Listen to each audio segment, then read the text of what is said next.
a tycoon. I've been running up a check. Yeah, Illy. Hey, I'm setting the tone for all of the clones who swear they can do what I do. I run up a check and now niggas is checking the stats on the shoes that I use.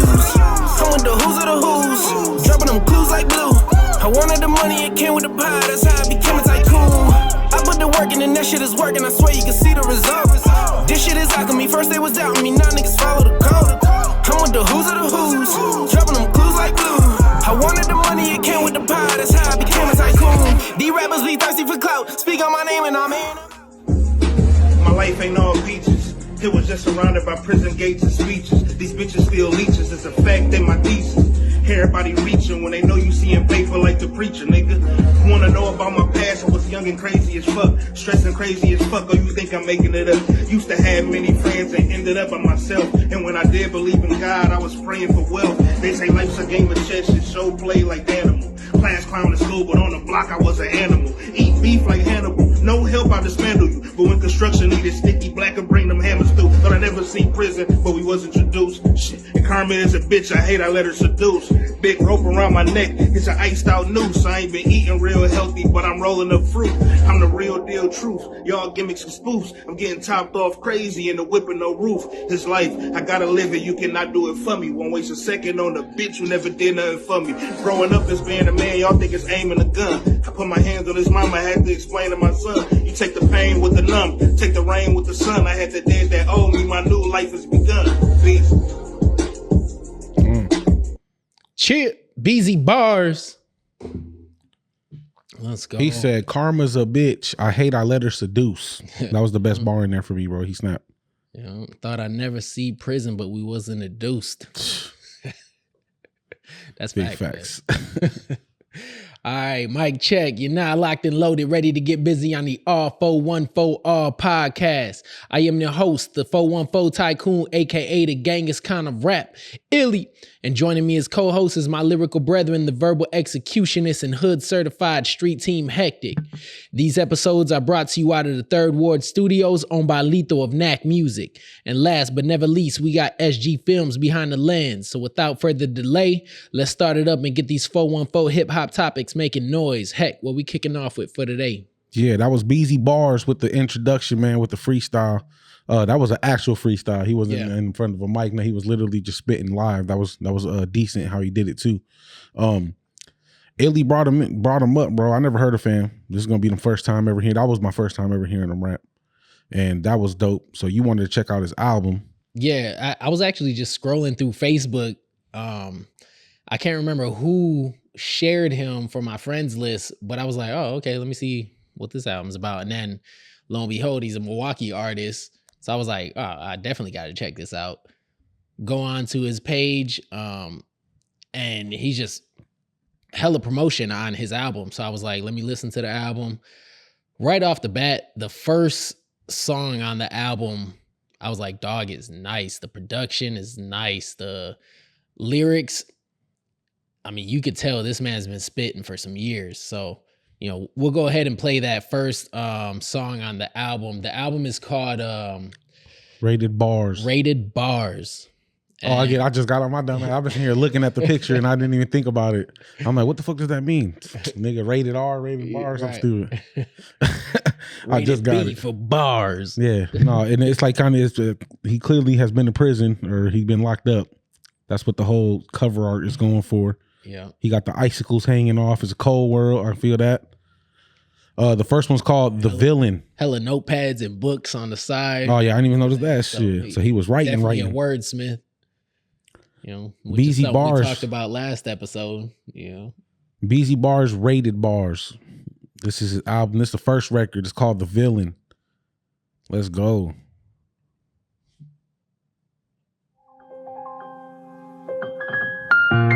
Thank you for being here tonight. There comes a time in a person's life where they have to do right. I want to introduce you to The Villain. Give him a round of applause. Yeah. I love when they push it like that in records. I've been through a lot, burst in the Glock while I circle a block. Me a follower never was heard in the stock. It's a murder if I get the word to the spot. The convertible swerve all you heard was the shots, left a nerd on the curb. All you heard was the cops. Smoke out like some herb that submerged for the doc. Buddha work through his bop, got the purse with the knot. Let her sleep with the perch of the earth for the plot. Chop off a limb, this a surgical shot. If killing my vision is bird in the box, got the shit out the mud, got some dirt in my sock. I'm still number one, had to work for the spot. Every villain don't die, got them nervous to drop and stay purpose to fly. They ain't worth the reply, they ain't worthy if I put they earn on the shrine. Yeah, I spit on the reach of the building, make way for the villain. I spit on the reach of the building, make way for the villain. Shit. I spit on the reach of the building, make way for the villain. I spit on the reach of the building, make way for the villain.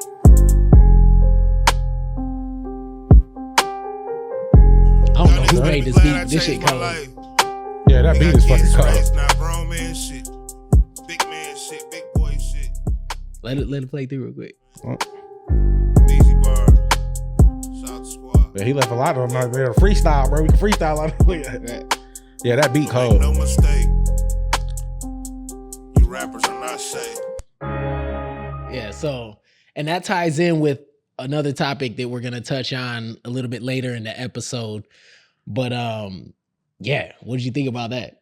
I fucks with that, bro. I wasn't expecting that. I didn't get that vibe off of the freestyle we played either. Right. Like, you know, he wasn't twisting like he was on there with the serving, the thought, serving, you know what I'm saying? Like, I love shit like that when they do the quadruple rhyme inside the bar to end it with something else. I love shit like that. Yeah. So, and it was a good look for me too. Like when I was, you know, cause like I said, I was just scrolling along, saw this album.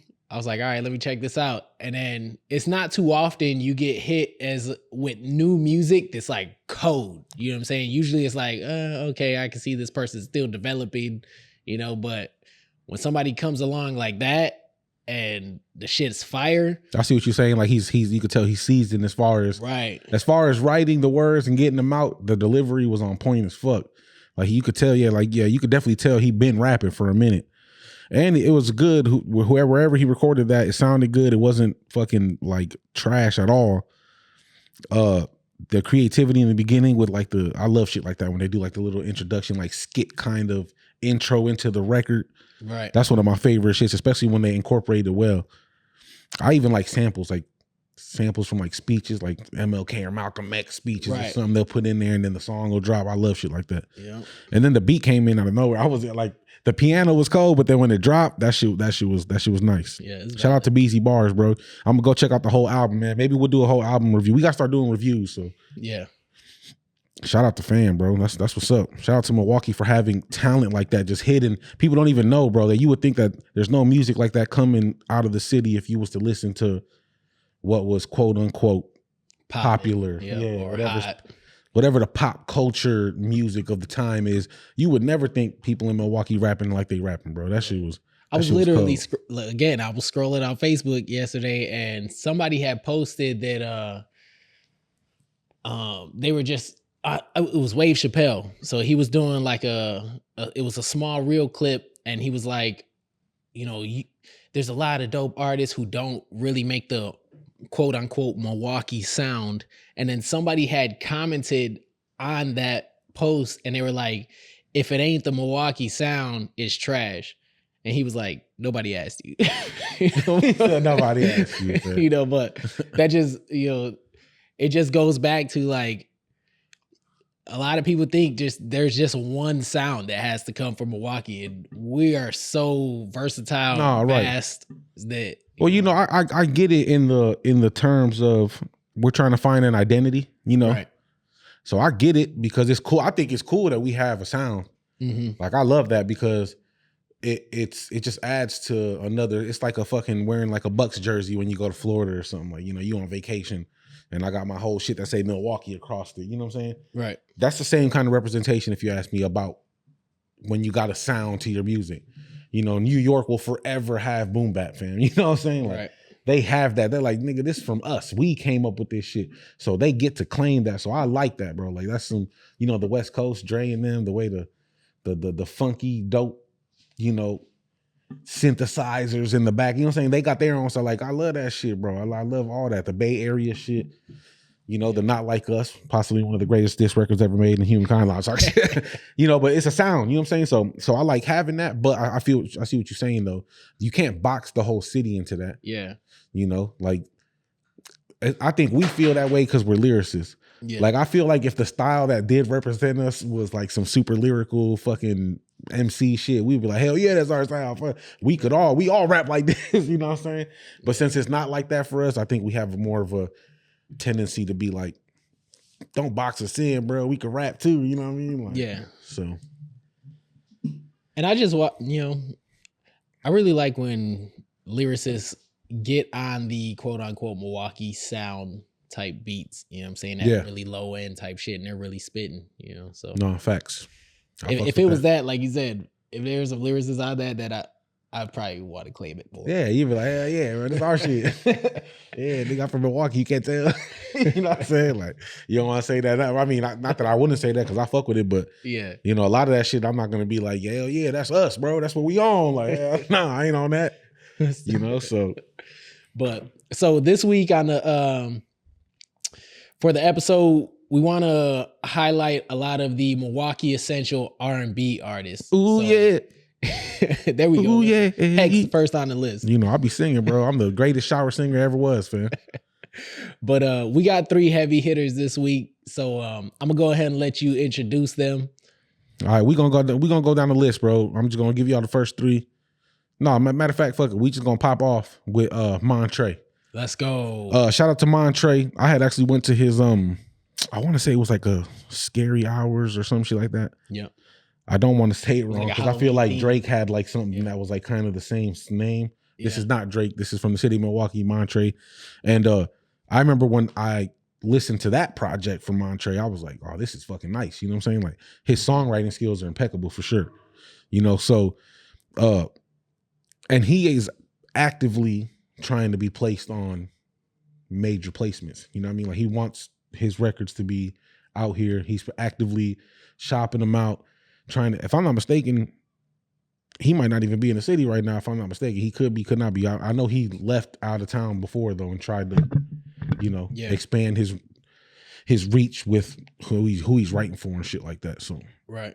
And I've known Montre for years, bro. Like probably since I was I want to say at least 20 years because I think I was a teenager when I first met him, or like early 20s, like real early 20s. And even back then he was cold, bro. Like I loved hearing him sing live. Like he was a really good artist from the time that I met him. So now that we're having the opportunity to actually put him on the podcast, you know, I just think it's dope. It's a full circle moment for me. That's what's up. Hell yeah. So we've been around listening, checking them out. We gonna go to I'll be going on y'all YouTube pages just so y'all know. And I'll be trying to find the most recent shit. So this is 4 years ago, but I remember when he dropped this and I remember how nice the video was. So this is Montre, back of this Uber. Let's go, Montre.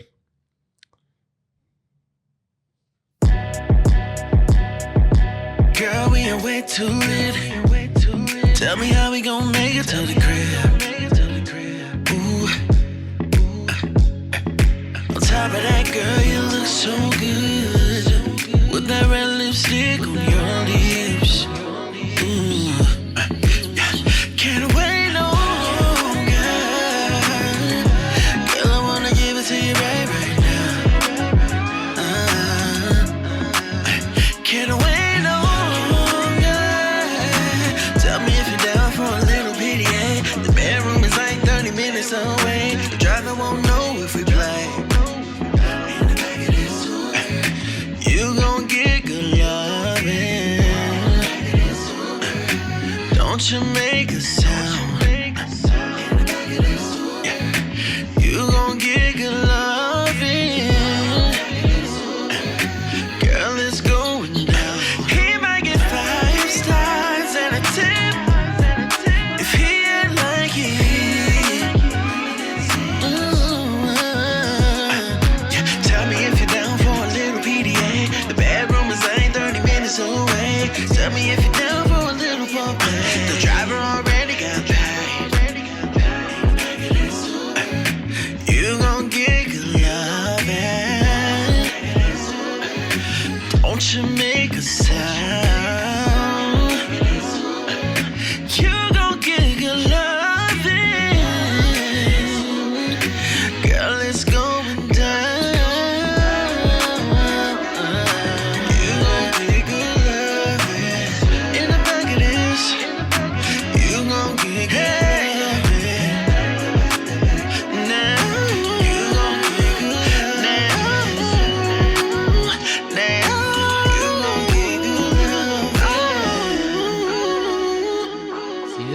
the horns, bro.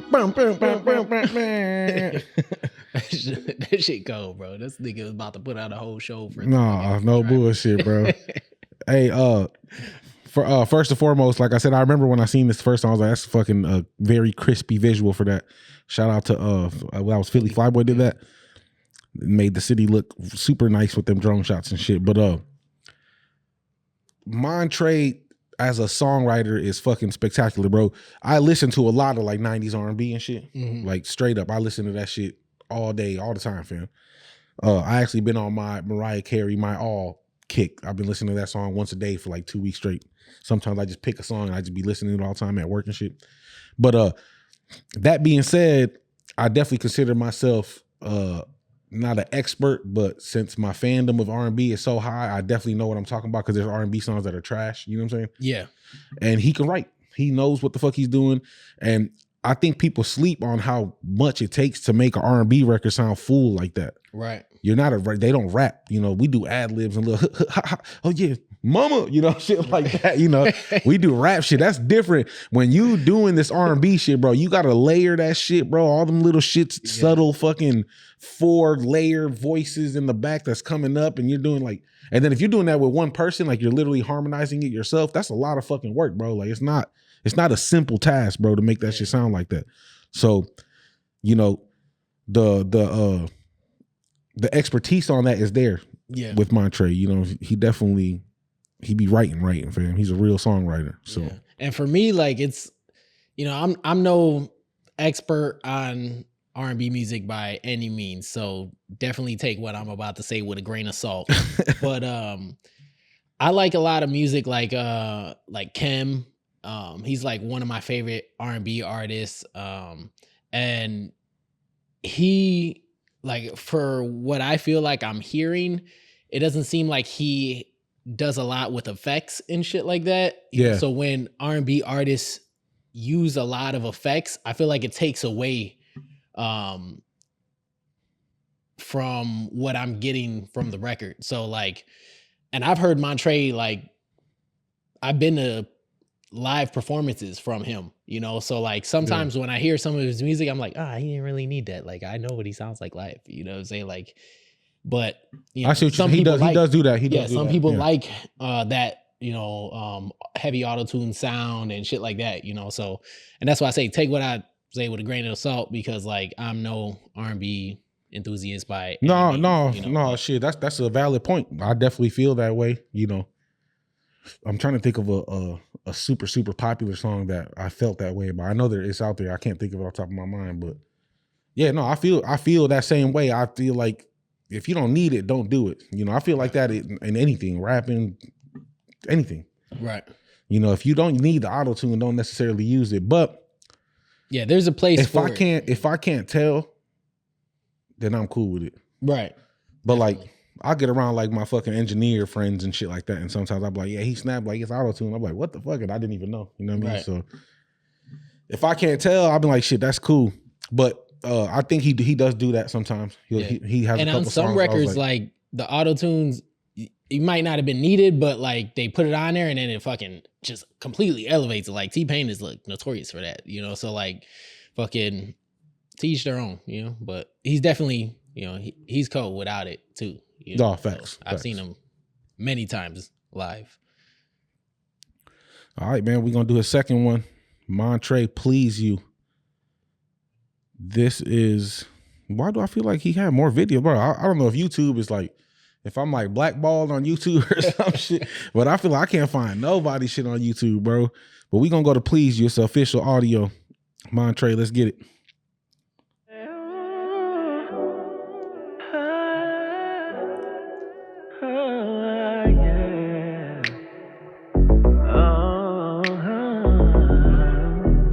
The beat already cold. Switching positions, anything you can get at. Baby, my only mission, my only goal is to please you. Yeah, my only goal is to please you. Yeah, it might get a little loud in this room. We about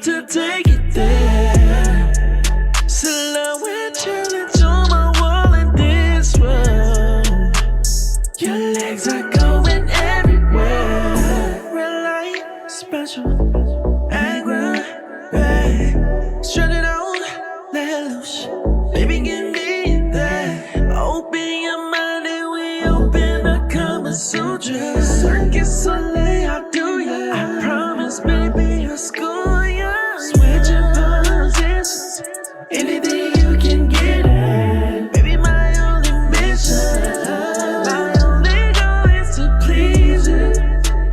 Yeah, my only goal is to please you. Oh, he did it. I'll make sure that you get yours in this room. Cause ladies come first, no. Make sure you're comfortable in this room. Because it only makes it better. Red light, special, acrobat. Stretch it out, let loose. Baby, give me that. Open your mind, open a Kama Sutra. Circus Soleil, I do ya. I promise, baby, I'll school ya. Switch up, anything you can get. He going crazy. Yeah, he could right. My only goal is to please you. That's all I wanna do. My only goal is to please you. I fuck with that. Baby making music, fam. Facts. I need a feature again, bro. He's gonna need a feature again. Yeah, I got actually featured with Montre twice. Yeah, I got him on my first album, and then Let's he go. had me feature. He's like one of the only artists that have me featuring on their song. Type They, shit. like he's Like, one it's of not you few. with them. Right? Yeah, and what's fucked up is I don't even have the song no more. Like, Dang. Montre, if you still got the song, send me that shit, bro, please. Because Nah, send it to was me cold with an empty too. verse, fam. Looking at it. It was a cold ass song. No, yeah, that I'm telling you, bro. Songwriting skills impeccable, fam. Like Facts. that right there was to the core R&B, like, you know. And I'm telling you, it's not easy. People be thinking that shit just, oh, he could sing, so it's easy. Nah, bro, to layer that shit the way he had that shit layered and had all the background vocals blending perfectly, and man, that shit it takes a lot. And that was a dope record. And I actually remember that record. I did like that record when he first dropped it. So Yeah. I definitely gotta get back on that record though. Like that's definitely a vibe. You know what I mean? Shout out to Montre, bro. Heavyweight, bro. Keep doing you. I'll be listening for them placements, bro. I'll be checking you on Facebook. Yeah. He's also a shock jock on Facebook looking at. Yeah. I'm not gonna say all that, but he definitely be going on there saying some crazy shit, get everybody talking and worked up and shit. But shout out to you, bro. Shout out to the city, and the city appreciates the work you put in, fam. And it's like they say, you know, like you gotta have that like you said, that shock value comments and shit for the engagement. Engagement, you know? yeah. It's all about engagement now. You'll put some fucking just regular trying to promote your music up and nobody will interact with that shit. And then you put some fucking shit where you like giving some shocking opinions and shit, and everybody and their now you got mama the commenting. keyboard warriors fucking come forth and shit. They literally do have people that will only interact with your shit to say, be like, nah, I don't believe in it. I don't agree. Shut the fuck up. Right. Nigga, but when I'm on here and everybody agreeing, you the only person that don't like or comment or nothing. You be like, nah, I'm not gonna say nothing because everybody likes it. Swipe. That's crazy, bro. All right, man. That was the first one. Definitely an essential, bro. Shout out to Montre. Big fact. Who we got next? D Rose. Yeah. Bro, I'm not gonna say songwriting because to be honest, I don't even know if he writes a lot of his songs or if he has songs that he wrote. But D Rose to me, voice wise, is the best in the city. I said it. I said it. Shock value. Yeah, shock value, fam. Clip ended. Engagement, fam. But to me, no bullshit. He is vocally one of the best singers I've ever heard in person, bro. So Yeah, no, he's a phenomenal singer. Like I can't disagree with that, and I can't. You know, I'm not gonna say that, but I'm not gonna disagree with nah, right. I'm gonna say it. I'm saying it, fam. I couldn't find any of his group work because I wanted to show the group work because first of all, the records was super dope. It was a group called Four, if I'm not mistaken.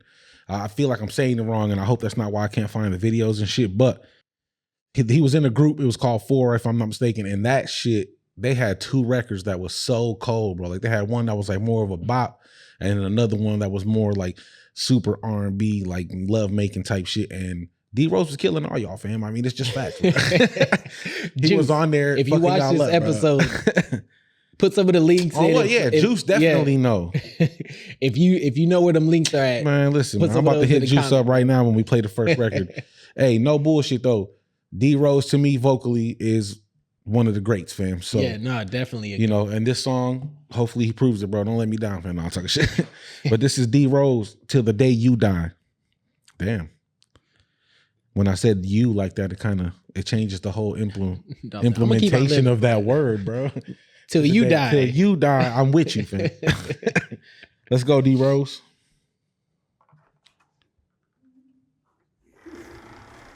Bro.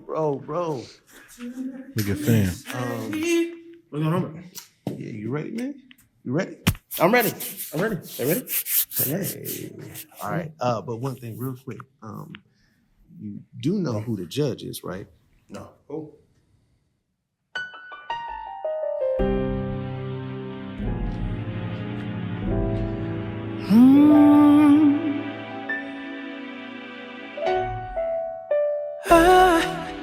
I guess I'm chasing a lie.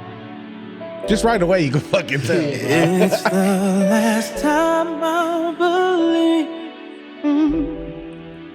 And if I'm smart, girl, I might take some control of me.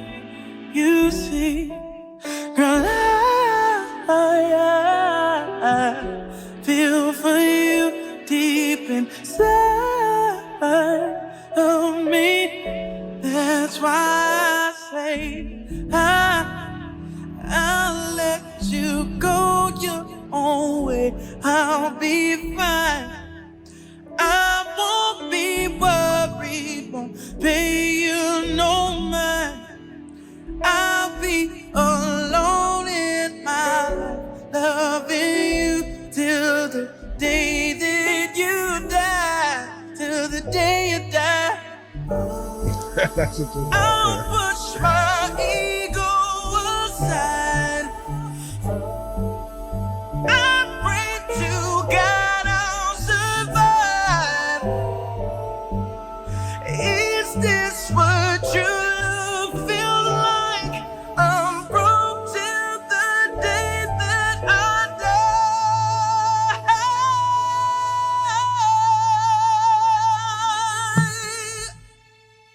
Oh, cold. I'll never get over you. I guess I'll try to get right. There's something waiting for you. Or am I just wasting my time? Stop playing, bro. She can't even look at him. Had me blushing looking was at this nigga. And I had me blushing, man. Look at that. Yeah, no, but that's exactly what I mean. Like on this song, the effects were very subtle. You know, like it was a lot of just voice work, and you know, he had effects on there, but very subtle. You know, like it wasn't like, I don't know, like just changing that natural voice too much. You know. And I feel you. I fuck with that shit. Bro, that shit sounds fire, bro. Shit like that be having me thinking I could sing it, Jiggy. Now I be walking up to the day. He said, I can't even do it. Hey, I be hitting notes, man. Y'all got me fucked up, fam. I'm out here R&B heck, fam. Right. Y'all don't let me learn how to sing. Nigga, I'll be walking around singing to everybody, girl. No bullshit. I was just telling my girl that shit. Like, you know, lucky I can't sing, fam. She beat me to it though. She's like, "What I saying you about your draws?" Like, bro, shut the fuck up. Hey, the vocalist be getting me though. Look at that, bro. That's the only thing he got. Low key. Never. That's the only one on here I can find. That's him. You might have to go on his Facebook then and be like, fucking, or his or Juice's, because they got that live that I was. Oh, here we go. No, I got you. My bad. My fault, bro. I'm telling you, bro. YouTube got me blackballed, fam. They be on some But that's why I said I'm not sure if he a songwriter, because if we're being honest, like I said vocally, man. Literally just the sound of his voice, the way he sings, he got that shit on lock. Right. But to be honest, a lot of the shit I've ever seen him perform was covers. Yeah. So, you know, he's just one of those live artists that be around the city, and he'll I'm sure y'all could pay him to come do a wedding, anything. He'll come pull up and sing. He's done the national anthem a couple times for the big, you know, the Bucks or Brewers, one of them, you know, so, but vocally. So that's what I'm saying. I don't know if he's a songwriter like that. I could be wrong, though. I don't want to speak on him, and, you know, he'd be like, what the fuck you mean I write songs? You know what I'm saying? So, every day. So this one right here is 1 year ago. It's called My Sunshine, official music video. D Rose, let's go, My Sunshine.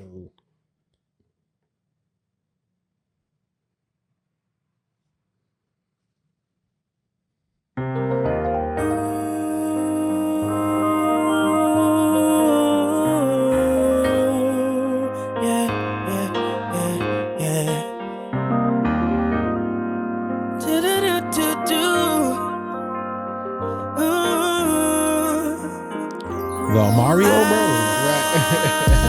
Don't you worry about a thing. Can't you see you're on my mind? Oh, there's no other woman getting love from me. You're my sunshine.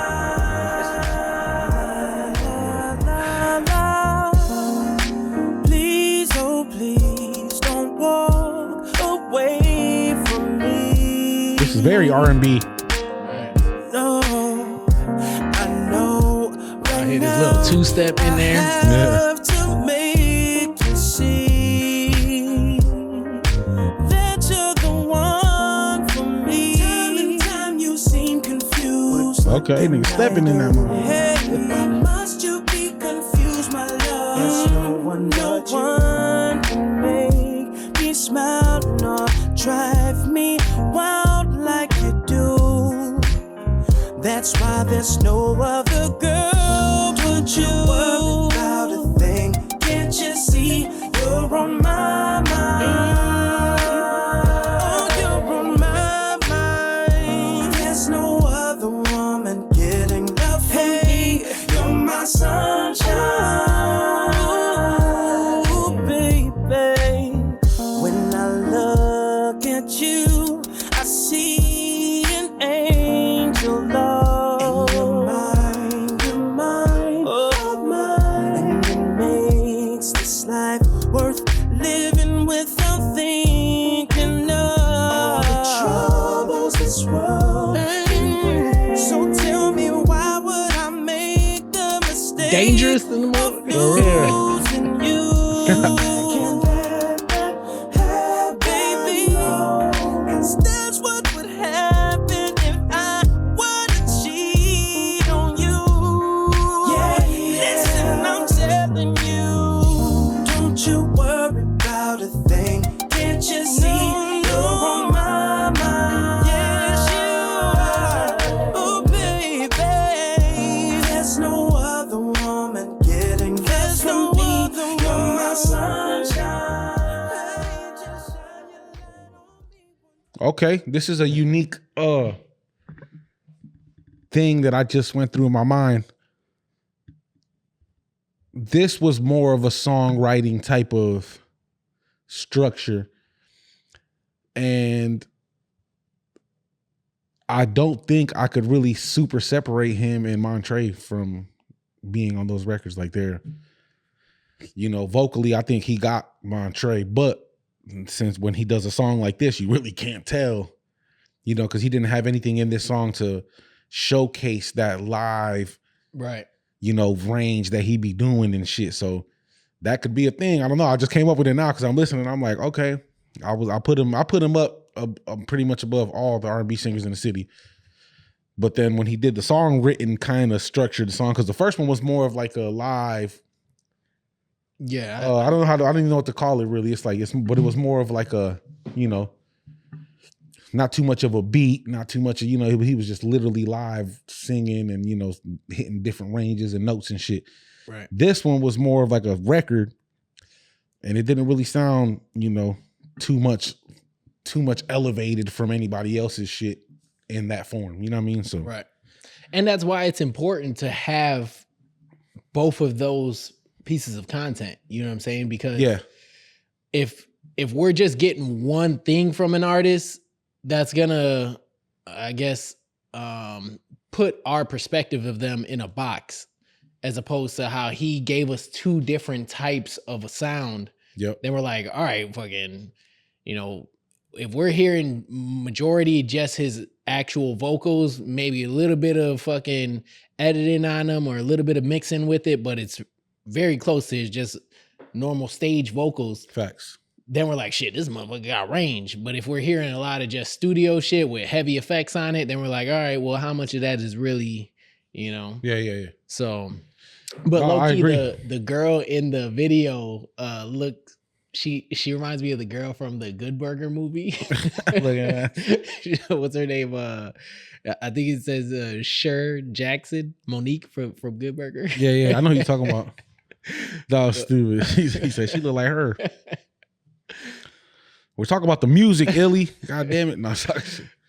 No, yeah, like I said, to me, vocally, niggas ain't fucking with D Rose, bro. Like his lyrics, not lyrics. I'm so used to talking about rap. But his vocals is top tier, bro, to me. Yeah. You know, but like I said, I just heard that and you can't really separate it too much, bro. So, you know, songwriting is a skill, fam. Songwriting is a fucking skill. And Most definitely. you don't have to have the best voice ever and you could be killing shit as long as you're writing it and structuring and recording it right. You know what I mean? So Right. shout out to D Rose though, bro. Shit. This is a fun episode for me, bro. I like the R&B vibe, no bullshit. All right, we gonna move on, bro. Who's the third person we got, Illy? Last but never least, Alicia Marie. Alicia Marie. I actually didn't know her as an artist until I watched her interview that my boy did, Spearhead Conversations. That was the Me first neither. time I ever heard about her. Facts. Yeah. Shout out to Spearhead Conversations, bro. I actually, man, I should have wrote this down, but I got a few podcasts that I want to shout out. I'm just gonna go off the top with the top 3. Spearhead, super shout out to Xavier. He like definitely motivated the shit out of me to just stop bullshitting and get into it. Yeah, when he came and did my interview for his Spearhead, this before he even had cameras or none of that. He just came to my house in my basement and we did it. Yeah. And the way he did it was so nice, and the way his voice and he like he has his shit set up. So I was like, bro, I definitely want to do this. You know, I had fun. It was a good time. So shout out to him. Yeah. The other ones would be Why Should I Give a Damn? Shout out to Sparkus and his sister and his guy on the show. If y'all don't know about Why Should I Give a Damn, go check them out, fam. They super cold with it, fam. Like it's just Sparkus is like no other when it comes to just talking about whatever, fam. You could talk about anything with fam. He's very opinionated. He's funny as a motherfucker, and he's very straightforward. And it's just I had him on my In Rotation podcast. It was great. Geek Set. Shout out to Young Deuces. I don't know if you know about Geek Set. No. I haven't heard of these either of the two you just mentioned. Yeah, so Why Should I Give a Damn? And then Geek Set podcast. I've seen them. They've been doing it for a minute, and they be doing a lot of like you know, it's what it's called, Geek Set. It's like more like anime and like Right. they do real niche things like that. Talk about wrestling and shit like that. You know what I mean? And they killing it, fam. They do like conventions and live shows at conventions and shit. So shout out to them. But I just had to get that off my chest because we definitely watch other people's shit, and we weren't the very first to do it. We just trying to be the best at it. You know what I mean? So Right. And so I'm gonna just name 2 more. The Underground BS, is that what it's called? Bias bullshit. Bias BS, yeah. So that fucking podcast, I just learned about it when they did I want to say, is his name Brett? Yeah, Blocka, yeah. Yeah, Blocka's interview and BU's interview, and fucking phenomenal setup, man. And just the way they run the whole podcast was It's amazing. Great. Their whole I posted that not too long ago. Professionally, I look up to that podcast, fam. Yeah, most definitely. Out of all of them I probably named, they got the crispiest like end result. I've never been in the studio or where they do it at. I can't speak on that. What I see and the way they set it up, they got their merch and everything set up. They got everything branded. Fucking amazing. Right. And he knows that, man. So shout out to damn, I don't want to say his rap name because that's what I call him. We'll just keep it at Bias Brent. BS. It's Brent and damn, bro. Bias BS, bro. Yeah. They be snapping, bro. Shout out to dude whoever be editing that shit is amazing. Yeah. I take notes every time I see one of y'all shit, bro. So yeah. So that one, and then your In Rotation podcast motivated the shit out of me. Like, that's what's up. You know, I had already had a concept for a podcast, and then the third one I wanted to shout out was back when they were doing what was Icon's podcast called? Under the Influence. Yeah, Under the Influence. That's the one that motivated me to, like, you know, even look at podcasting. Just because I love the way they did their whole setup. And then, so when I saw his, and then when I saw yours, I was like, these are fucking dope. These are two people that I actually know personally. They're very good at this podcasting, you know, and it just gave me hella motivation. So no, that's love. Yeah. I mean, the In Rotation still alive. It's just, it's not fully dead yet. It wasn't going the way I wanted it to. But like I said, all those that I named are things that made me want to go do that. And then when you came to me with your idea, and my shit was just sitting there at that point, I was like, hell yeah, let's jump into it. You know what I mean? Because you have the same ambition as me when it comes to the way it looks, final product, and the long term. Right. This is the goal. This is the vision. And that's why I wanted you to come on, like, to co-host this podcast with me, because I was like, dude, like, he's so good. I cannot let his, like, skill for podcasting, like, just stop, you know. No bullshit. The Icons podcast, like, I was so sad. I was just so sad. Bro. I was so sad, bro. I was like, no, like, but no, I feel you though. I was like, that was a dope setup. I was not about to let it happen again. You know. You know, they got to episode 4, and I'm like, what the fuck? Right. What the fuck, nigga? Like, yeah. Ain't no way I'm not gonna be on this show. Like, what's going on? And right. And then I literally was like super happy when he was like, hey, bro, I wanted you to come. I'm like, fuck, yes, bro. Finally, like, I've been waiting for that. You know what I mean? Like, oh man, that was a terrible one to lose, bro. But shout out to y'all because we keeping it alive. Shout out to Icon Verse and Bricks. Yep. So back to this last R&B artist, Alicia Marie, fucking phenomenal singer, bro. I don't know if she's writing her own songs either, but like, if she is, fucking phenomenal. You know, like, very good music. So, well, we gonna check it out, man. This is the most recent one she has. 6 months ago. It's called Fire to Rain. Alicia Marie. Oh, no, I'm sorry. We're saying her Facebook name. We apologize. Alicia, Fire to Rain. Let's go.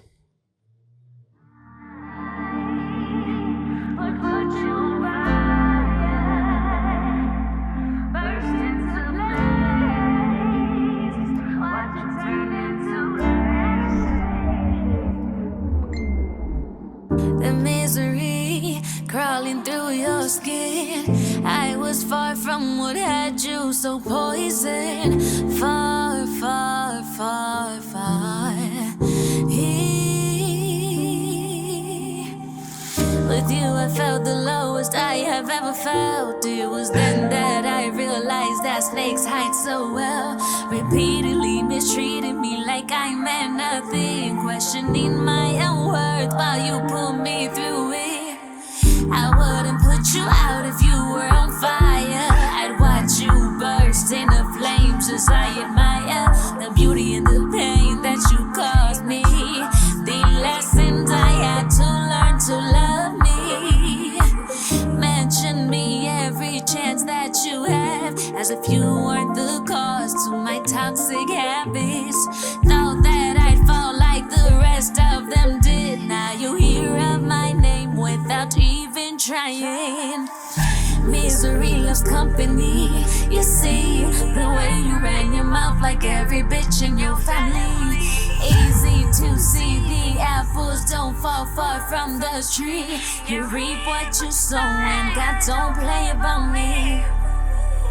I wouldn't put you out if you were on fire. I'd watch you burst into flames as I admire the beauty and the pain that you caused me. The lessons I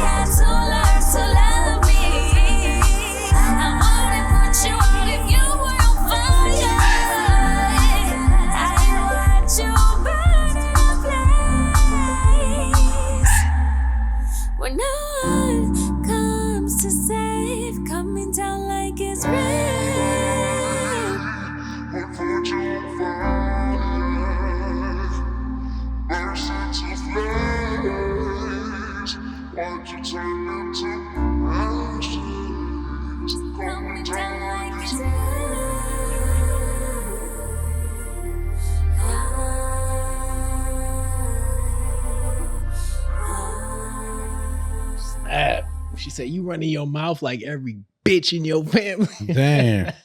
she expressed that beat hard as fuck on that. It's every bitch in your family. I fuck with that, right? I fuck with that. It had hints of like some Jessie Ray ass type. Yeah. You know, like the way she was writing it. Yeah. I definitely want to see what she sounds like on some like live, not like for the show, but like I want to see her live and see how you know what the feeling is on that. So yeah, that was Fire to Rain though. I fuck with that. I fuck that was a dope little record. Let's try this Spanish one for the next one, bro. Hey, let's go. I'll be the name of it Spanish. Let's see if the whole song's Spanish. Well, she had the Puerto Rican flag tattooed on her arm. No, yeah, she definitely a Puerto Rican, but yeah, because she got more than one with the. Let's try this one. Let's try this one. No, let's try Juvia. Let's try Juvia. This is Alicia Juvia. Juvia. That's salsa shit.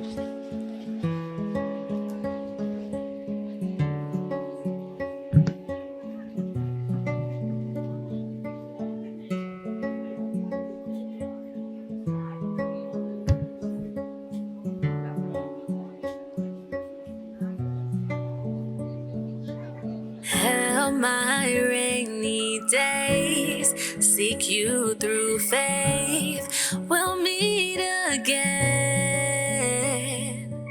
Held my rainy days, no words to say, give me your hand. No, vamos a cambiarlo un poquito. Okay, Hey. let's go.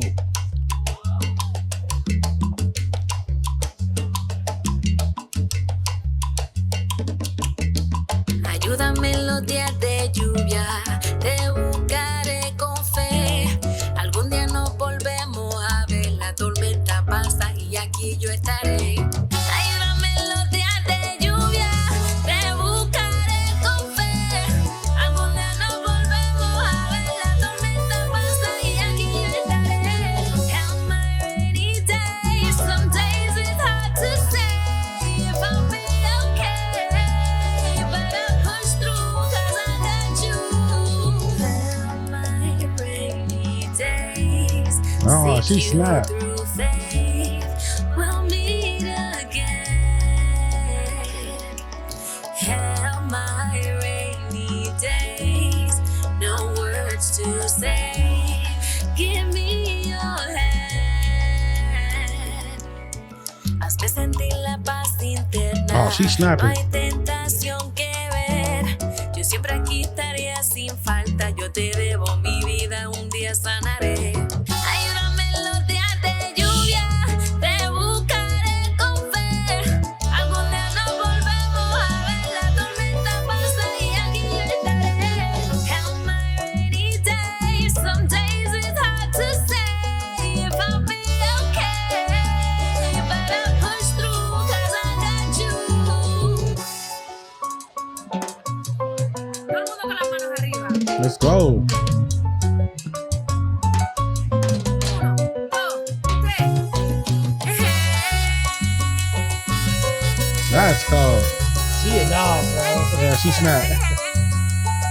You gotta be about to.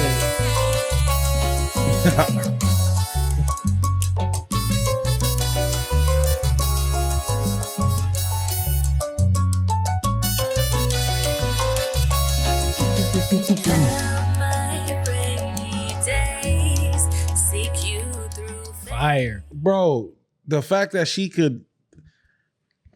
blended like I don't even know what genre the English part of it like would be. It's almost like some fucking like Norwegian pop type, you know what I'm saying? Like, you know what I mean? Those like Icelandic fucking songwriters almost. She blended that shit with some salsa. That shit was cold. Cause you know, I was like, oh, this ain't even in Spanish. And then she went into the Spanish That was fucking great, bro. Yeah. I like that. And then I've been super on the salsa kick lately. Like, I don't know if it's the age or what, but that shit just moves my soul when I hear the salsa, you know, that shit gets me, bro. As soon as that shit drops, I'll be like, yeah, nigga, makes me want to go fucking eat some good food and sit on a beach somewhere, bro. Like, right. That was great. And then again, I don't know if she songwrites her shit, but if she wrote that, fantastic. That was fucking great. Even if you didn't write it, it was a great song. But if you wrote that times 10, it's like a fucking amplifier on your on the talent, you know. Big facts. Cause like what? Cause that was dope, man. That was dope. I mean, we've talked about this last episode or the episode before last. Just being able to do English music is one thing, but then also being able to do English and Spanish music that's a whole different thing. You know, like you're damn near twice as smart as everybody else. And then to put it together on one record, is even crazier. Yeah. Cause that wasn't even Spanglish. That was straight English and then Spanish, you know? Right. Like, so I guess you could say Spanglish if you put it like that way. But I'm saying like, it wasn't like she was Yeah, putting Spanish words in between a sentence of she did the English bridge, then she came in with the Spanish hook. You know what I mean? Like it was dope, bro. I like that. Highly enjoyed it. Dope to see. We need y'all to come on, bro. Yeah. We need all y'all to come on with more shit, bro. Yeah. That was her only other official video on the page, I think. And it wasn't even like a video, you know. Oh yeah, it wasn't. Yeah. I'm sorry. Yeah, it makes me want to fucking like what do they call it? Sponsor some of these videos. Shit. Nigga, like, come on. I need y'all to drop visuals, fam. Like I get it, fam, but you know, let me go. You probably don't got one either, but what's that? Like you don't got a YouTube page where all your videos are on? It's all on SGs, right? Yeah, it's all on SGs. Yep. So, but either way, if I go look up, you know, your name, I'm a culprit of this. Yeah. Look at dog who call himself Ilya. You fake, fam. Look at that. This record coming soon. You know, but I can literally just look up your name and go through here and catch more than 3 videos. Right. Like just off your name, and they might be scattered or whatever, but I can find them. Right. You know. That's no shot to y'all. We need more music for y'all to start. Like when we start featuring y'all, I want y'all to have so much work that we can feature you again, like a couple times. You know what I mean? Big facts. So, but that was the essential R&B people we got. I usually don't ask for y'all to submit and shit, but I want to hear more R&B out the city. So, yeah, please. If you think you can sing or you think you singing, fam, you think you out here singing, I'm talking straight. Ooh yeah, you know what I'm saying? All that good shit, bro. If you're not doing that shit, I don't know. Yeah, you know. Ooh, hey, that nigga snap or what, bro? We about to harmonize, fam. No, but shout out to the R&B artists, fam. Yeah. We got first at bat next. Illy, who we got? Big dog, Larry Bull. Come on. Let's go. Taking the bass. Bull. You know, just off rip, I'll tell y'all, I fuck with dog lyrically already. So I already know lyrically, whatever I'm about to hear is definitely, I'm fucking with it. Yeah. Ever since you shared his first project, I was like, now I got a lot of his music downloaded on my Apple Music. Type shit. Fucking, he's in regular rotation for my gym sessions. You know, and I'm gymming every day. So we about to run up them numbers for you, bro. No bullshit, bro. Anytime I've ever heard dog rap, I fuck with it. So let's go. Larry Bull, we gonna go with the single first, bro. This is I Don't Just Battle Rap. This is the longest one so far. Right. Or the earliest one, should I say? That's the longest one. This is the earliest back, and it's 4 years ago. Yeah. And then if you're not familiar, on our first at bat segment, you get 3 swings. You get your performance, your single, and your feature. See if you can hit a home run with those 3 swings. Let's go. Let's go. Larry Bull, this is his first, just the record. Let's go. Whoa! I'll get your hands together and get to clapping them like back and forth because this is not a battle rapper, it's an MC. And this nigga is like your favorite cousin, but he's rap's favorite imaginary friend.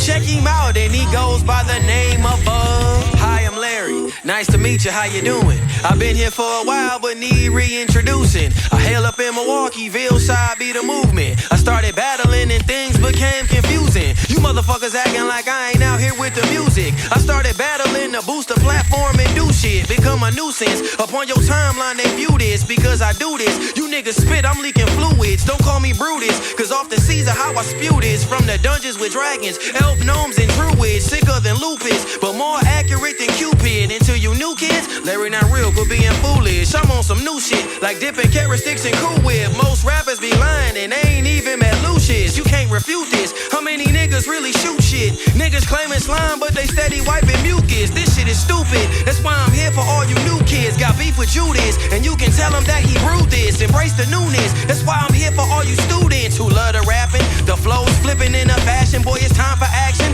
A red man when I'm all blasting, I become a savage. 20 shots all up in your cabin, boy. I'm fuck that, I'm out.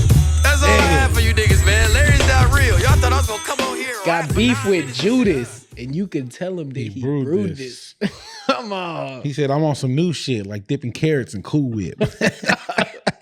Come on, Larry. I like that he fucking, I hate when niggas be trying to fucking shit on Eminem, like he just never had no type of influence. Right. But you know, that whole little beat, that style of beat, Eminem had a whole run with those beats. Like everybody wanted to rap on those doom. Facts. Like the way that the drums and everything is very unique. People be trying to act like it was never a thing, but shout out to him because that's honoring and he killed it. So it's like fucking job well done. Yeah, so big facts. And a lot of people who do those type of beats sound too much like Eminem when they do it. You know what I'm saying? So no bullshit. The fact that like you still hear Larry in the like midst of that. No bullshit, because you're right, because he almost started with the Eminem kind of, hi, I'm Larry, you know what I'm saying? Like, right. And then he like went into his own shit. And so yeah, he didn't sound like Eminem big fact. The whole fucking record. Like he would just kind of paid his homage in the beginning. Hey, you know, this is what I'm about to do. And then he started killing that shit.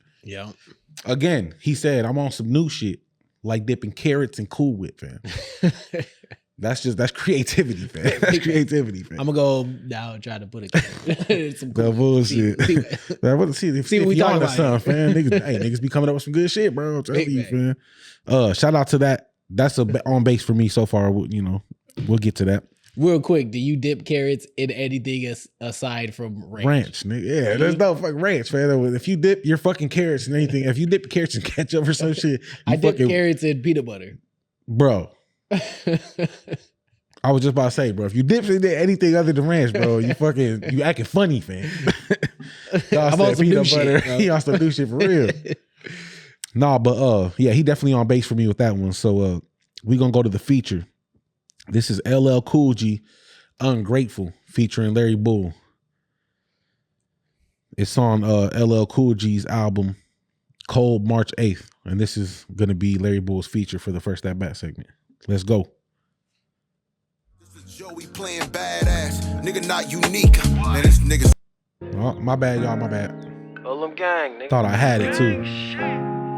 Hey, Cool G, you know, since we've been on the rise with this shit, man, shit been getting different, dog. The inner circle don't look like the inner circle to me, fam. Watch the snakes, dog. I'm telling you right now, dog. Watch these niggas. Now we was once the closest homies, out here chasing for the loot. We the ones since day one, you could even call me Oos. You got stagnant, how it happened, from decisions that's on you. But I made it, cause I chased it, but it's still room for you too. When you come home, as long as you're not in trouble, I got some moves for us that's gonna make that money double. And it's not just me and you, see we got a crew at your disposal, putting that pain in everything, and we not seen as local. We seen as hopeful for breaking ourselves out of the chains, and we can coach you on how to steer and stay in your lane. But look what I go through. Sometimes I don't even know you. Talk to me like you Scarface, but then you let them niggas hold you. Damn. Not to mention you been tripping, killed your bro like that's the style. I built this up and all for what? This what I get, you acting foul. Separation, please push off me, and I mean that nigga now. Can't treat you like no boss, I gotta treat you like a child. You ungrateful, nigga. So ungrateful, nigga. Yeah. You ungrateful, nigga. So ungrateful, nigga. Damn. You Used to be my dog, you was in my left titty. Screaming ride or die, but you can't even ride with me. Told me watch my 6, but you shooting at 550. Trying to change our lives, you making our lives shitty. Yeah, this nigga's crazy. That nigga cold, bro. He cold. I don't give a fuck. It's like these niggas just don't get it, you feel me? You niggas just don't get it. Things can be They right. really don't. Right. Look, man, these niggas rather leash than practice what you preach. Too incompetent for speech. Then listen while I preach. Roll my wave, but they never brought staying to the beach. I'm the down to earth nigga, but I'm just not deceased. Man, food for thought. Shit, I gave an apple out to each. Too fruitful for the president to ever get impeached. Went ghost on these niggas when I saw they was Tyreek. Just a Joey playing badass. Nigga not unique. Man, this nigga switching sides. They saying otherwise. We build the enterprise. While my niggas on the rise. Shit, it's just me and the guys. We divide the pies. We get to the truth. Get rid of all the lies. When you switched on, clip on, leaving cutting ties. You ain't ready for this shit. I see it in your eyes. It's more harder to live. It's more easy when it dies. It's more harder to live. It's more easy when it dies. 93. It's fucking amazing, bro. So, hold on real quick. Was the first one on here Larry? Yeah. So was this Larry featuring?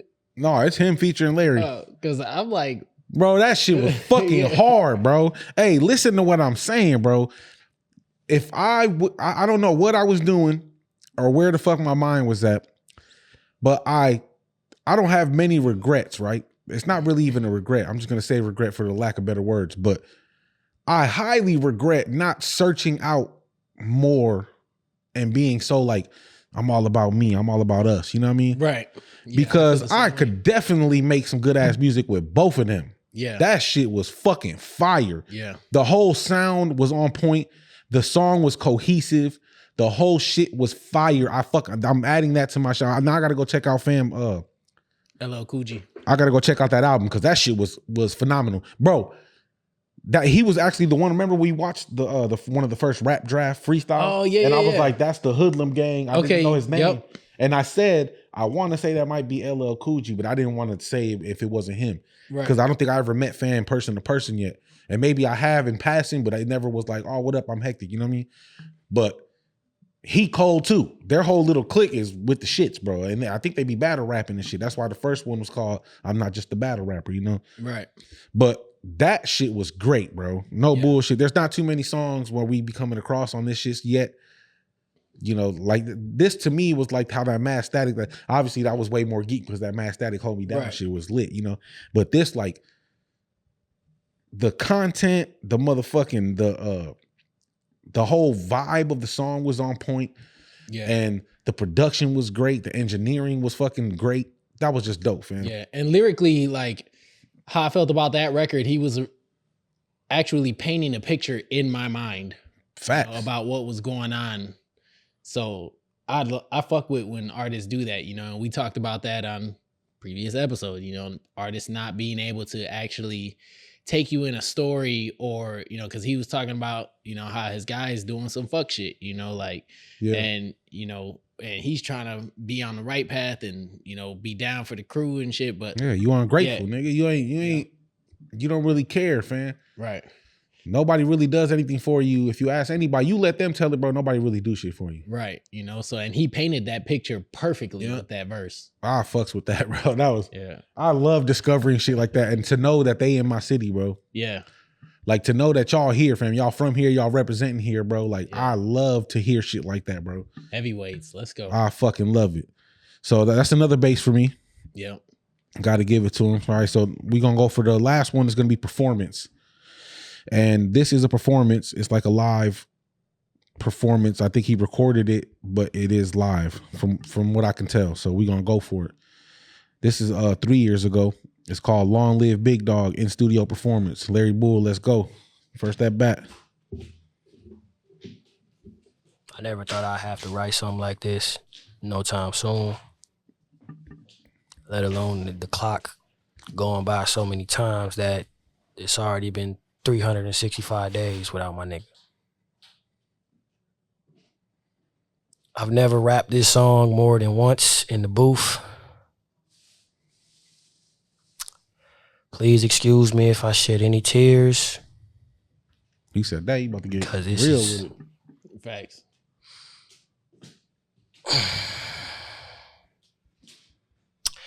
It's hard to do, man, because it's not something I wanted to do. But I'm not going to let your anniversary go by without me waving that flag for you, my boy. From here on out, I got you. Legend Daddy love you. Don't you ever forget that. Man, you could pick up Mike's phone, let me know you made it there. Good night. I love shit like that.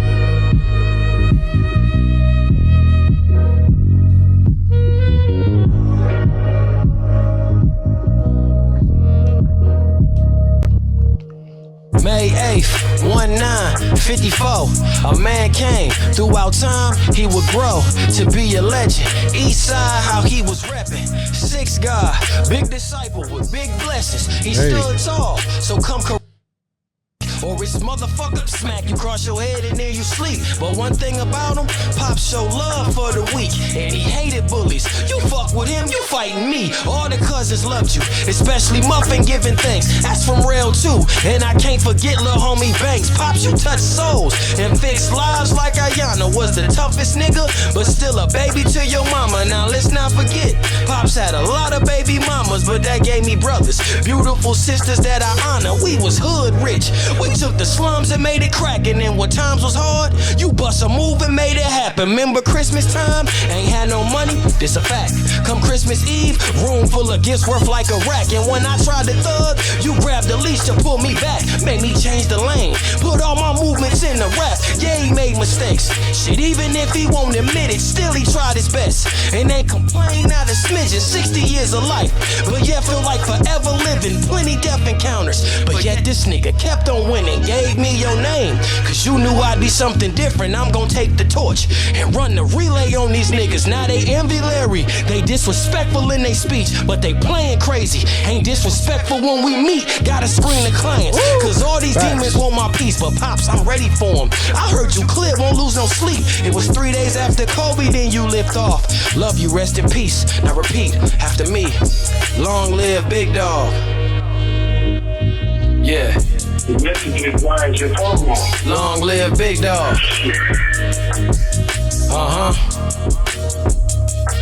Long live Big Dog. Sorry for every phone call I missed, man. I said they playing Larry. Disrespectful When they speak, yeah. Or disrespectful when they speak, yeah.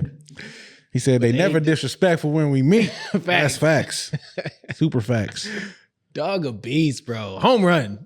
I'm saying it. Home run. Yeah, no bullshit, bro. Every record was he can fucking rap, bro. And then, you know, a lot of times people are trying to put battle rappers in this box where like they can't come outside of battle rap to the song lanes.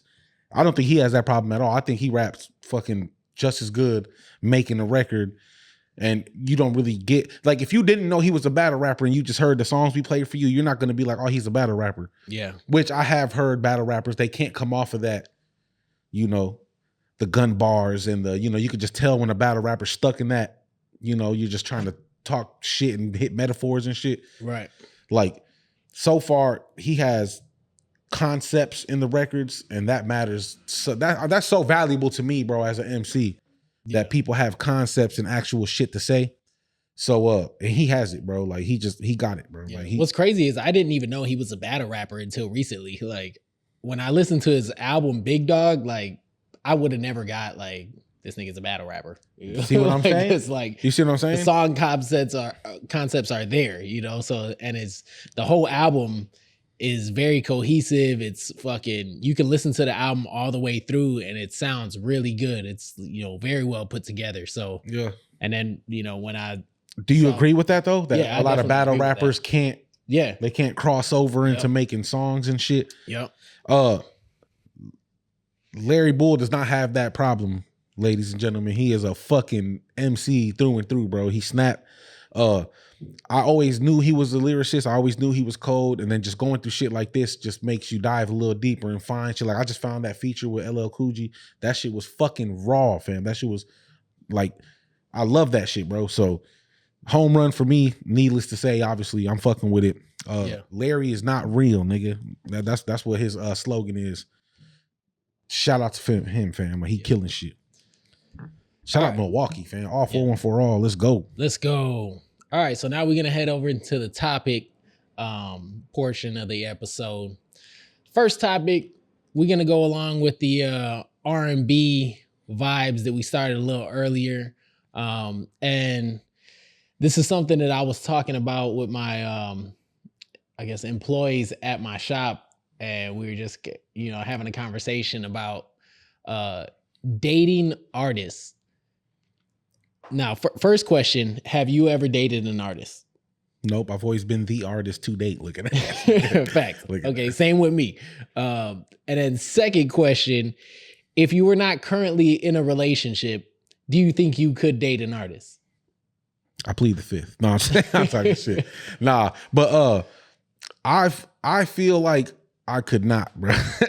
I feel like everything about a female artist I would love, but I just couldn't see myself. I know too much, fam. I know about the game too much. I know what goes on. You know what I'm saying? And there's I don't think I could do it. I would like to if I ever had the opportunity, because I feel like I've never really been in a relationship where the music was like a focal fucking point of our relationship. You know what I mean? Right. But I don't know, bro. But you're saying as an artist, or are you saying just as anybody would just, I date an just artist? just as a person that you are hectic. No, even more no, actually, now that I think about it. It took me 2 seconds to come up with that, fam. Even more no if I was a regular person, because then you're not going to be in any circles where, it's just too much. It's too much, it's too much air and opportunity for somebody to get fucked up. You know what I'm saying? Like, it's too much, bro. It's too much. Like, like I said, I know what goes on behind the scenes too much to be fucking with that. Right. See, and on my end, I think I would. You know what I'm saying? Like, if I wasn't in a relationship and I was just like fucking single out here and I met an artist who I was like actually attracted to or something like that, I think I could date an artist, and even if I wasn't currently an artist, because, and I only say that because I have the knowledge of who I am as a person, like I've never been the type of person to be on some like fucking fuck shit with people, and then also I know a lot of artists who are like stand-up people. So like, whether it be like singers, rappers. Now, if we're talking about like new era artists, like the fucking people who make like the music where they just, glorifying like fucking and like pulling licks on people and shit like that. That type of artist, strippers and shit. You know what I'm saying? Like, or some of the newer female rappers, how they're just always talking about pussy and shit like that. Or like some of the newer singers who are just like singing about pussy. Maybe that type of artist I couldn't, because it's like, I see, what you write about kind of gives me a glimpse into like how you feel about shit. Nah, you know bro, what I'm you saying? can't judge people off what they say and do, bro. I feel like I can't. You can't judge people off what they say and do, bro. You have to judge them off what they tell you about their character, man. You know what I'm saying? You can't do that no more, bro. It's 2025. Nobody means what they say. When they do shit, they probably don't mean that either, man. No, but I feel what you're saying. So maybe what I said was a little different, because I insinuated a different. I definitely was insinuating like niggas trying to fuck your girl and shit too. That definitely. Right, no, but what I mean more beyond that is, I know everything that goes on behind the scenes. So there's so much. If you're a serious artist, is what I'm saying. Yeah. Especially if she takes it more serious than me and she out here touring or something like that. Yeah. Hell no, bro. Bro, I like my women, and this is gonna sound terrible, but I need my partner to be holding the other shit down. I want to fucking do my man shit and do like provide and all that shit. Yeah. I need you to be at the crib, fam. I need you to be taking care of the shit and I like that.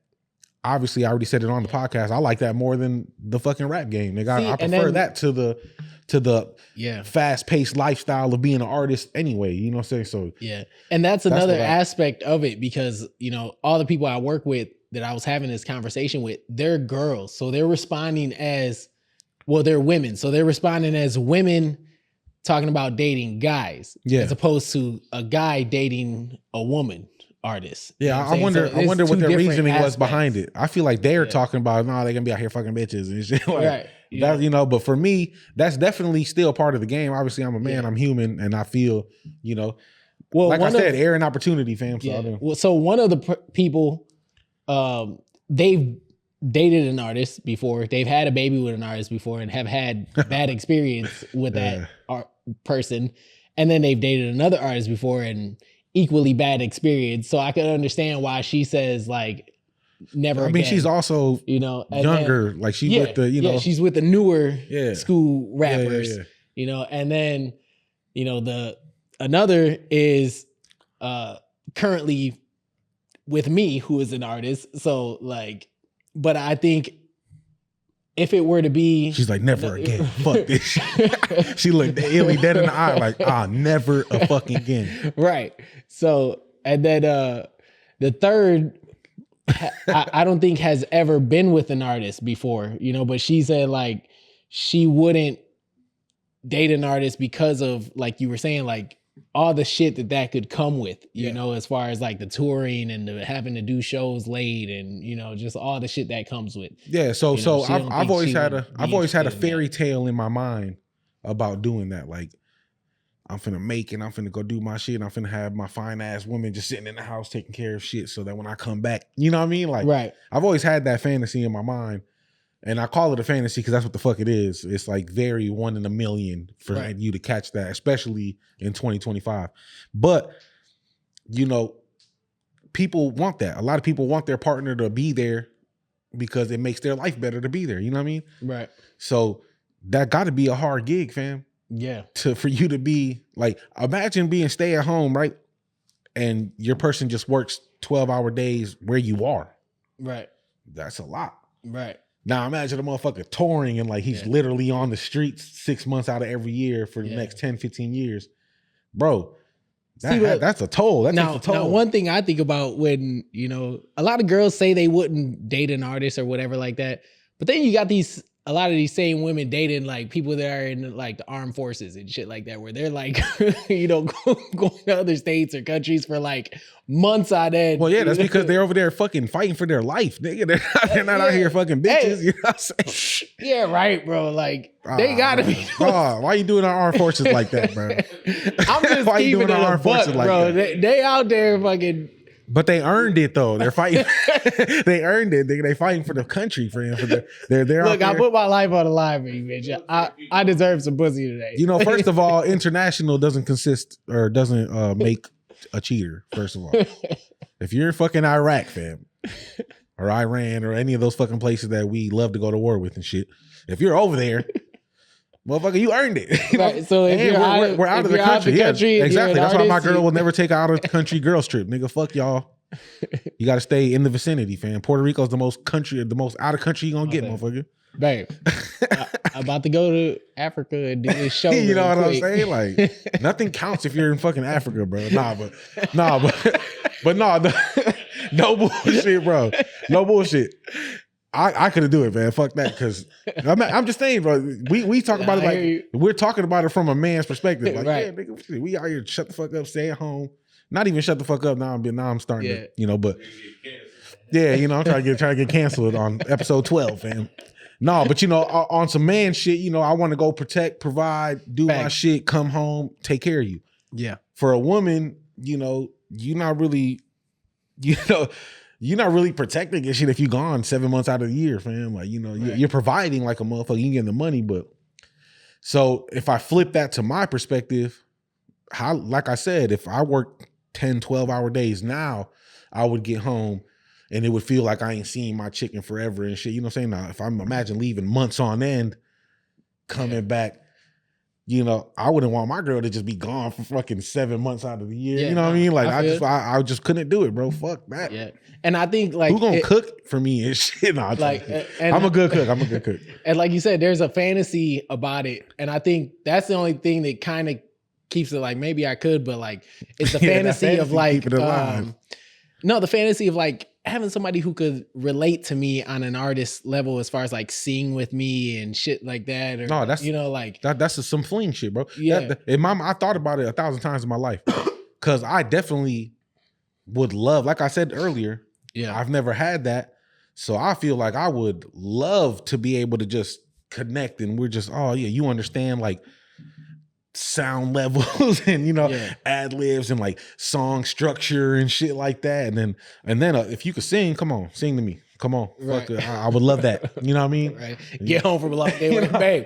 You know? Sing me something right now. Sing to me. Fuck that. I need that. You know what I'm saying? So I get that. I get the allure to it. But you would have to be fucking retired or something. You can't be actively out here searching to be popular and in people's face and shit. Yeah. You know?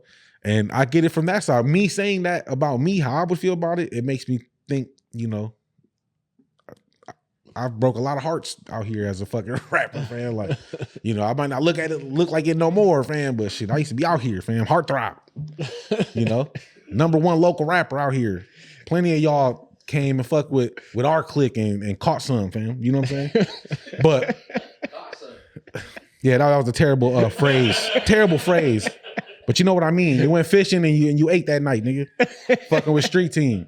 No, but you know, straight up, nigga. Like, I'm just being honest, man. You know, so I get it, but oh my God. Me personally, I couldn't do it, fam. You need to be at home, fam. You need to be at home fucking making my life better, you know? That's and low key, I've already come to the conclusion in my mind that that's what I want. So I'm not trying to be a touring artist or nothing like that. You know, I definitely got a couple runs left in me to try to do some shit, but I'm not trying to be gone from my house. Any person you've ever heard ever talk about being a touring, making money ass artist, bro, they hate that shit after 4 or 5 months. They're ready to go the fuck home, bro. I want to go home. I don't want to be out here this whole fucking time, bro. Nigga, I laughed so hard. You know, hey, it's fact. That shit's funny to the bitch. All right, so next topic. When is it expected for artists to express their maturity in their music? Yeah, so basically, when do you stop rapping about the bullshit? When do you stop rapping about fucking Dracos and bitches and all this money you got? When do you show us something else, a little deeper, bro? Like a little more rap your age type shit. You know what I mean? More maturity, rap like. Did you grow up mentally? Which kind of goes in. You know, it kind of is a good segue from what we were talking about, because the more you grow, the less you want to be on here talking about fucking bitches and you married and shit, fam. Like, yeah, you know, that's not something you really like. You don't do that. So why the fuck, you know? And the reason I brought that topic up today at all was because I seen motherfuckers, you know, doing, you know, little videos and stories and shit, and they out here they got bitches in the video. Like, bro, we know you don't get down like that, fam. Like, when do you break away from that? Mm-hmm. What age limit is there? Which there shouldn't be an age limit to make music, but you should definitely have, you know, just unless you really doing it. So let me put that. Let me start this whole segment off by, if you not doing something, and it's something you might have been doing when you were younger, or you know that's something other niggas doing because they're young, let that shit be young people shit, bro. Yeah. You now if you out here like. I want to say the only one I could even think about right now is 2 Chainz. Yeah. You know, he had his whole second win, and he had a whole new run to right now when he was, I want to say he was almost 40 when he came back out. And 2 Chainz now is well over 40, if I'm not mistaken. And he's still out here doing shit. But 2 Chainz really can do whatever the fuck he talking about. He really talk about making money, and if he could probably fuck as many bitches as he want if he want to talk about that, you know. But yeah, you know, that's shit that he really does. He really be out here smoking hella weed and $100,000 fucking blunts and shit. Now, my thing with this is like, when do you stop advocating for shit that you know is detrimental. Yeah, detrimental to the culture and to like a young person's mindset. Because as you mature, through your life, me and you can personally attest to this. Like we're not gonna be telling niggas to go gangbang, and we're gonna be out here telling like, nigga, there's a lot of pride in like having a family, fucking raising your kids right with some morals and shit like that. Facts. And just getting to the money. And even like when I see a lot of young people, not like saying this shit like I'm old, but like when I see people who are maybe 10 years younger than me, and they're like, I don't really go out clubbing like that no more. I'm in the gym with it, like I'm really trying to focus on getting my money now and shit like that. And I knew like maybe just 2 years prior to that, they were out clubbing hard. I'm like, all right, finally they're ready to get some of the shit that like, some of the knowledge that I could give them. Yeah. But like, had it been 2 years prior to that, they wasn't ready. And so really, I'm not even going to say shit, Yeah. They're not trying to hear it anyway. Yeah.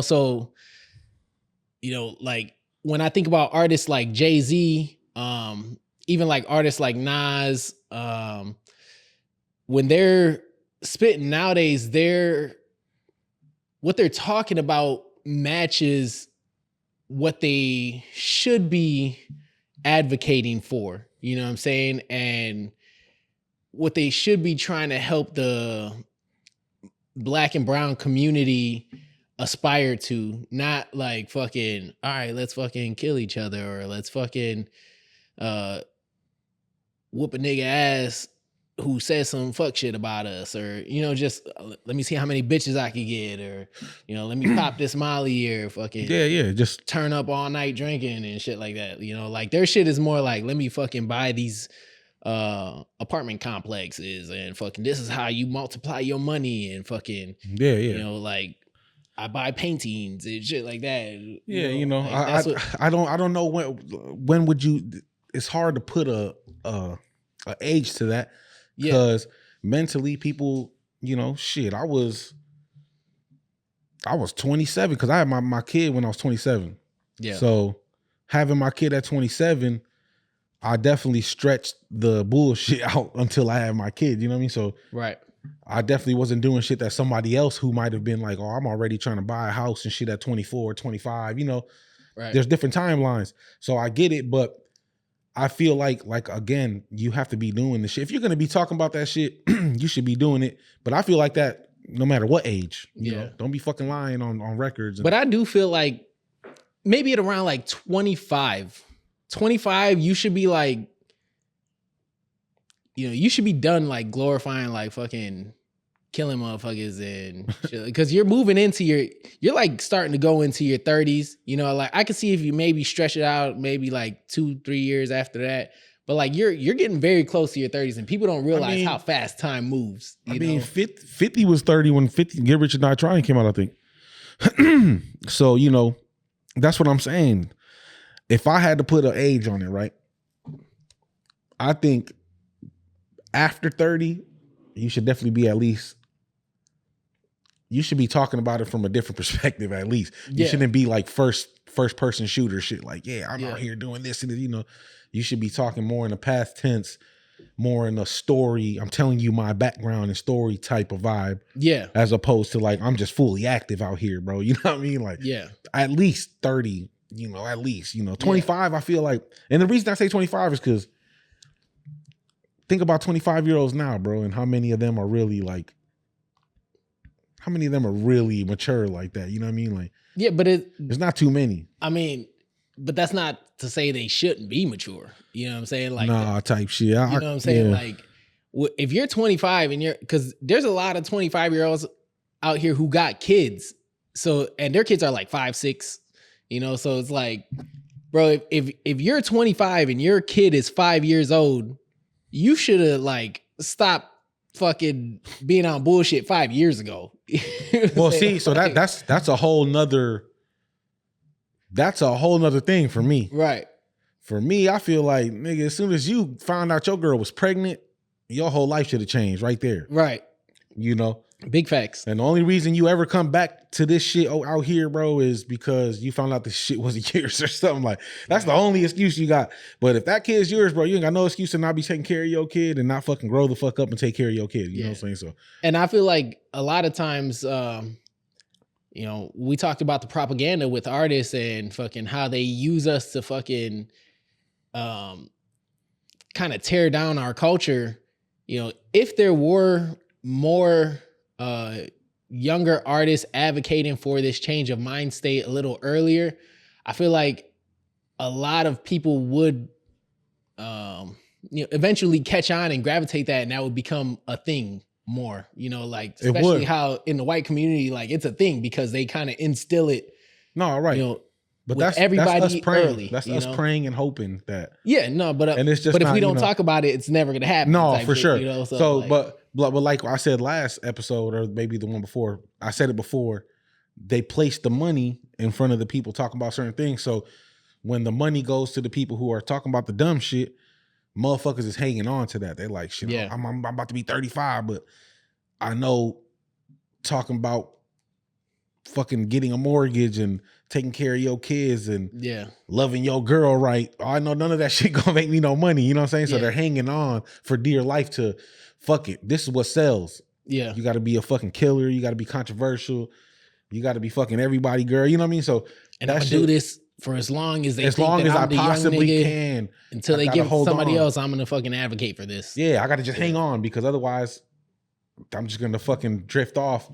You know, I felt that. I felt that before a lot of times, fam. I'm like, damn, man, like maybe I should just make a gangster record where I'm just talking about straight. And I've never done it, but I feel like doing it sometimes, like just to get the attention, especially when I know I actually was active. I was actually out here active at one point. So I can actually speak on it at least because I at least got some experience. You know what I mean? Like, yeah. Now you got kids and shit that they just talk about that shit and don't even give a fuck. And then they grow up and still talk about it, but you never even been a part of it, bro. So like you're still hanging on to some shit that you never were even involved in, bro. Like, so that shit get rough, fam. Like that shit get rough out here as far as like the mind state that goes with hanging on to the, you know, rap your age type, you know. Yeah.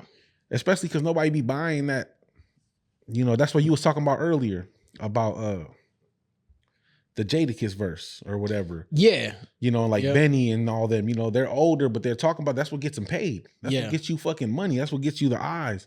You know, it's cool to hear Benny talk about dealing and shit. You know what I'm saying? Like, cause that shit makes you feel like you in that space. You know what I mean? Yeah. And for me, it's like, I don't know. I can't even believe it. Like it makes me not want to listen to it because it's like, dog, you're not really even doing that no more.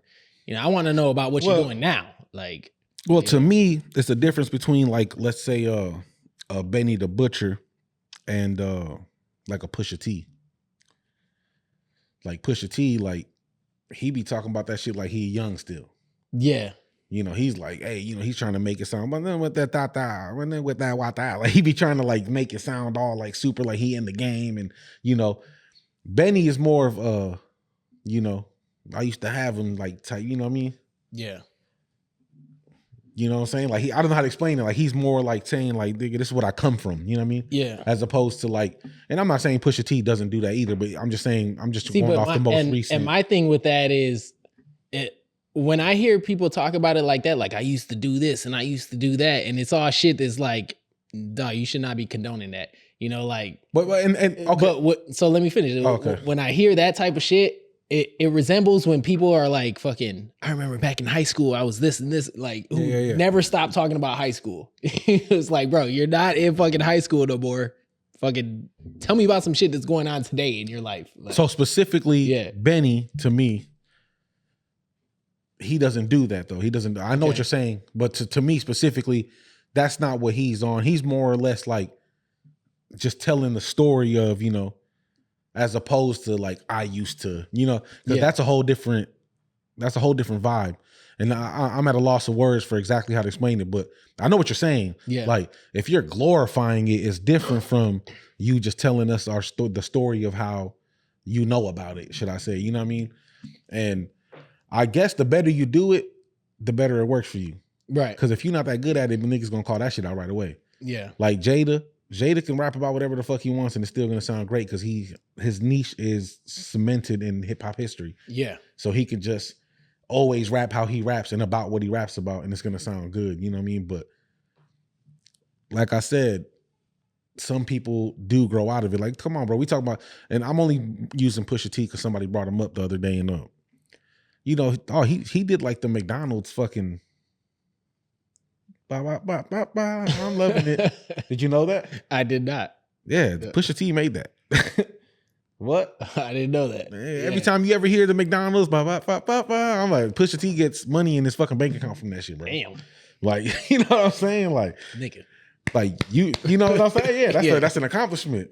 You know, and then he'll turn around and be like, I used to sell dope, nigga. Like, you know what I'm saying? So it's like, okay, like nigga, he gotta be up there too in age. Right. So, but conclusion, is there an age limit? I think if you're still in here actively involved in the shit you talking about, then you can talk about whatever the fuck you want if you're really doing it.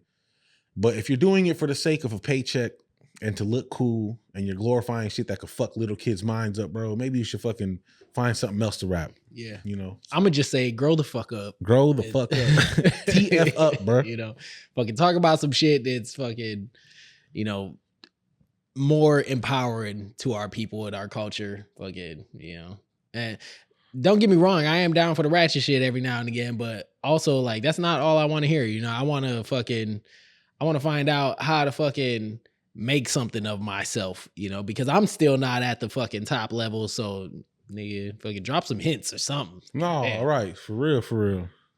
But so let's go into this last topic we got is the Stans documentary from Eminem and the soundtrack. I watched it. I've heard like 4 or 5 records off of there. 2 of them to me that everybody's looking at me. I fucking love that. And it's the one with D12. It's called Practice. I think he just got a bunch of shit that he like didn't put on the Marshall Mathers or the whatever back in that time. Right. And then he just released it now just because he fucking can. You know what I mean? That's Eminem. Right. It's nostalgia for me, bro. Some of it wasn't dope like that, but the D12 record and the one I'm talking about, everybody looking at me, that shit is nostalgia to me, bro. I fucking love the sound of that. That was my favorite primetime Eminem. And the documentary, I don't think he did himself no favors. Because, the big debate is Eminem can't be a GOAT. If you call him a GOAT, you a fucking Uncle Tom ass and blah, blah, whatever. And I feel like Eminem's never said, hey, I'm the greatest to ever do it. Maybe he borderlines talks that, but he is one of the fucking greatest to ever do it. So he can say that. But I think to me, the Stans is what makes Eminem be hated so much from other people, because people are just like willing to die on the Eminem is better than any rapper to ever live hill. You know what I mean? Yeah. So when he did this documentary, he did not do himself a favor, bro. I love the shit out you, bro. I haven't listened to a lot of the albums up until the Death of Slim Shady album, but you forever cemented in my personal Mount Rushmore. With the words, it's not too many people that could fuck with words like you. Right. But bro, why the fuck did you put that niggas on? He put some fucking weirdo ass motherfuckers on that fucking documentary, bro. And it's like, I get it, but this is why people be talking shit. That's the reason, bro. So I haven't watched the documentary. I've listened to I tried to listen to the soundtrack. I didn't make it all the way through. I was like, I can't fucking do this. And I'm a hardcore Eminem fan. I wouldn't say I'm a stan because, stans are like fucking memorize your whole lyrics and fucking they know every fucking detail. Yeah. But I'm a hardcore fan. Like, I fucking search every fucking Eminem album when it drops. Like, I'll listen to that shit for like months on end. My 2 favorite.